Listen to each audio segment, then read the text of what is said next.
Operation Epic Fury was a historic and overwhelming victory on the battlefield. U.S. Defense Secretary Pete Hegseth declared a decisive military victory after the United States and Iran agreed to a 2-week ceasefire, saying Tehran had no option but to strike a deal.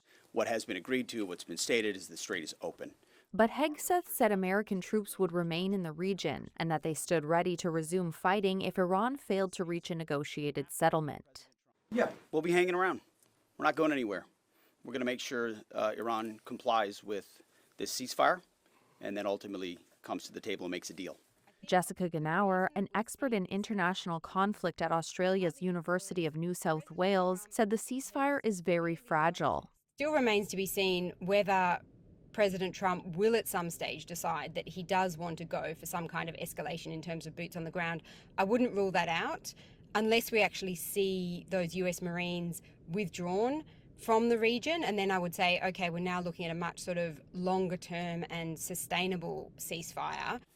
Iran's letting ships go through. So they'll be that will be happening. They will be sailing.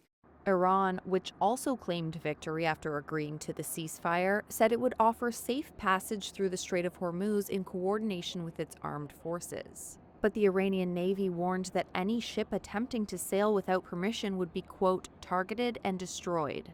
Top U.S. General Dan Kane said the U.S. had sunk approximately 90% of Iran's regular naval fleet and destroyed most of its air defense systems and weapons factories. But experts say the broader strategic objectives do not appear to have been met, since the Iranian regime largely remains intact and Tehran may be more emboldened going forward. Meanwhile, fighting still raged across the region Wednesday as Israel launched its biggest attacks yet on Lebanon, and Iran struck Gulf neighbors' oil facilities.